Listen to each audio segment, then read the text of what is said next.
In this video, we demonstrate a comprehensive endoscopic endonasal approach combining the transclival, transtubercular, and transcavernous corridors, emphasizing the anatomical orientation, cavernous sinus exposure, and safe tumor removal in one of the most challenging regions of the skull base.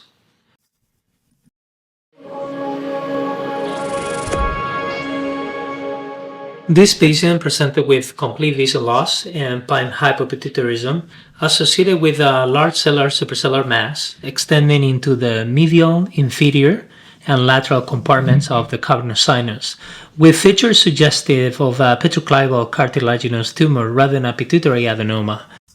For example, see how this tumor infiltrates the retroclival junction and how there is minimal erosion of the sellar. Following a sphenoidal exposure by Dr. Stavrides, the Sphenoid sinus is entered with careful identification of the key anatomical landmarks. We always try to find the lateral optical carotid recess from which we can identify the tuberculum sellae, both optic nerves, internal carotid arteries, and the cavernous sinus. After drilling and exposing the bone overlying the sella and both carotid protuberance, we proceed with drilling of the tuberculum sellae and the planum sphenoidale using a diamond drill and their gentle irrigation. We drill from optic nerve to optic nerve, identifying the medial optical carotid recess, which marks the limit of the optic canal. We also drill dura over the planum as needed to obtain adequate exposure to the superior aspect of the tumor. We then open the dura in a circular fashion using a right angle scissors. The tumor appears to be fibrous to moderately firm, consistent with Chondrosarcoma. Here we are removing the tumor and the dura infiltrated by tumor with a pituitary rungear. We initially attempt to identify a plane between the tumor and the left cavernous sinus using a number 1 Angelina dissector. However, given the tumor volume, we proceed first with internal devulcan. We are using here a ring carotid.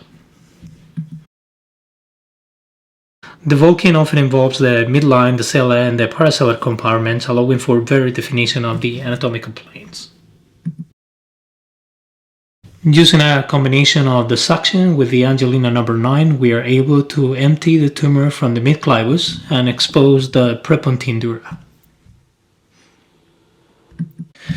At this stage, we will review again the anatomical relationship between the paraclival, internal carotid artery, the sixth coronal nerve, and the pons, and how the bony structures are superimposed. See how the petrous apex lies immediately below the sixth coronal nerve and is medial and inferior to the posterior clinoidal process. So after initial devulcan, we address the dura of the cavernous sinus and the dorsum of the clivus infiltrated by the tumor, attempting to define a plane between the tumor and the dura. We work now towards the posterior clinoid, which is completely eroded by the tumor. And the dura orbit, the posterior clinoid, appears to be preserved, so we are not going to attempt to mobilize it. At this point, the pituitary gland cannot be identified and it's completely displaced and infiltrated by the tumor. So we decide to section the diaphragma and sellae and proceed with the resection of the supercellular compartment. So after coagulating the intercavernous sinus, we sharply incise the diaphragma both sides. Both optic nerves are clearly identified.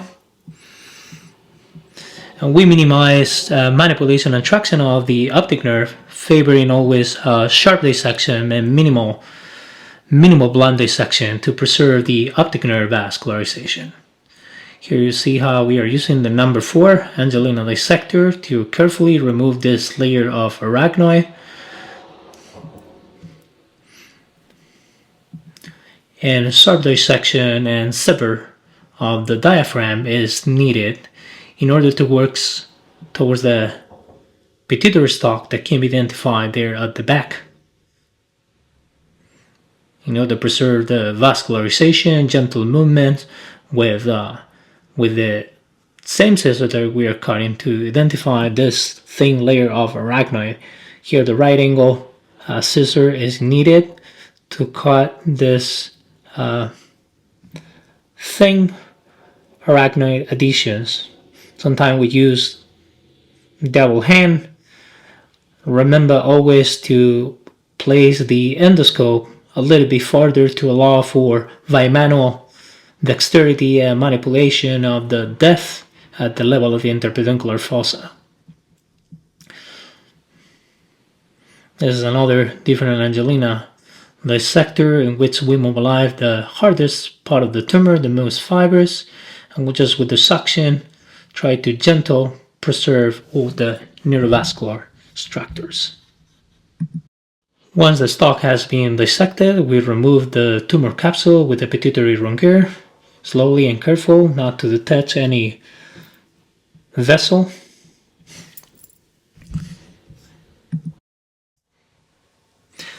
This maneuver exposed the retroclival region, including the mammillary bodies, the basilar artery, the superior cerebellar arteries, P1 and P2 segment of the posterior cerebral artery, third coronary nerve, and multiple perforators from the posterior communicating artery and distal ICA.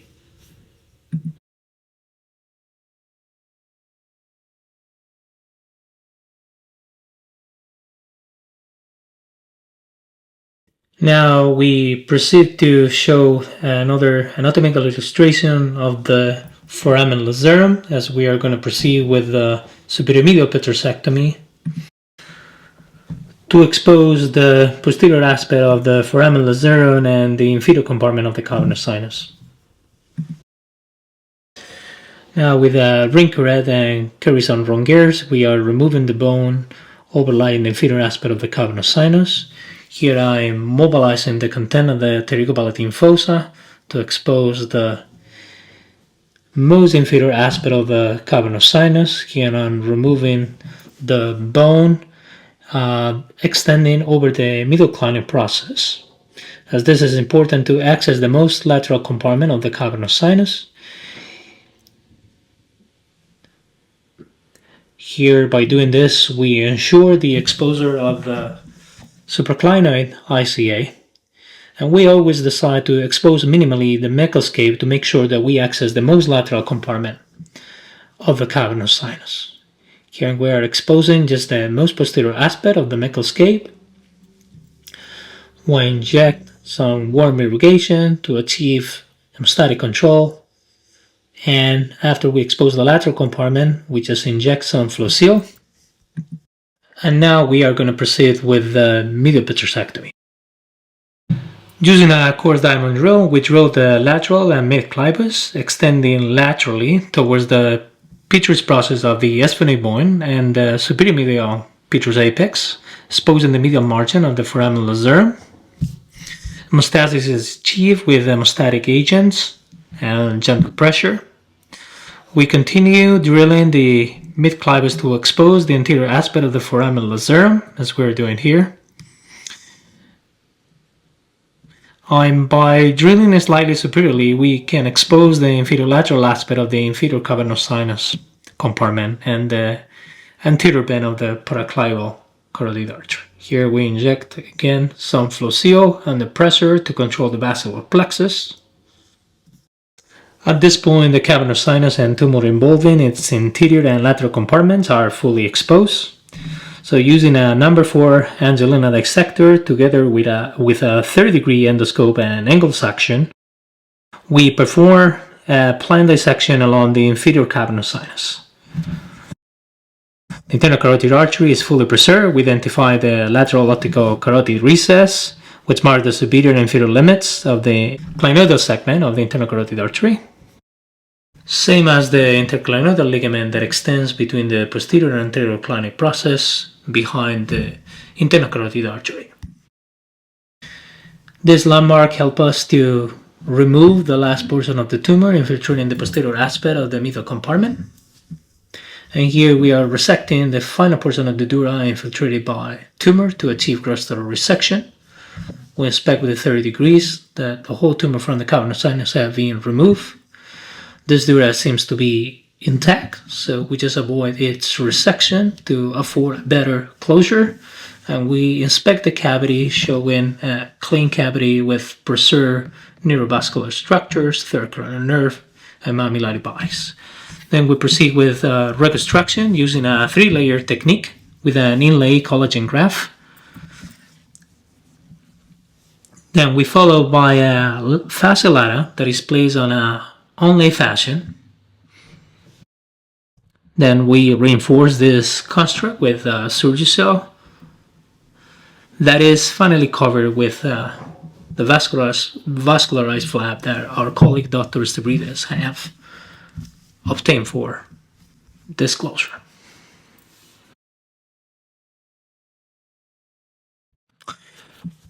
The patient remained panhypo with minimal mild subjective improvement of the patient vision. Complete resection was achieved with preservation of the pituitary stalk. In conclusion, respecting bony landmarks, particularly the lateral and medial optical carotid recess, and achieving full medial to lateral cavernous sinus exposure are critical for safe resection. Sharp dissection along the stalk and proper endoscope positioning allow for effective bimanual dissection in deep region. Patient allowed for publication of this video with educational purposes. Please give me a thumbs up if you like the video and don't forget to hit the subscribe button. See you soon.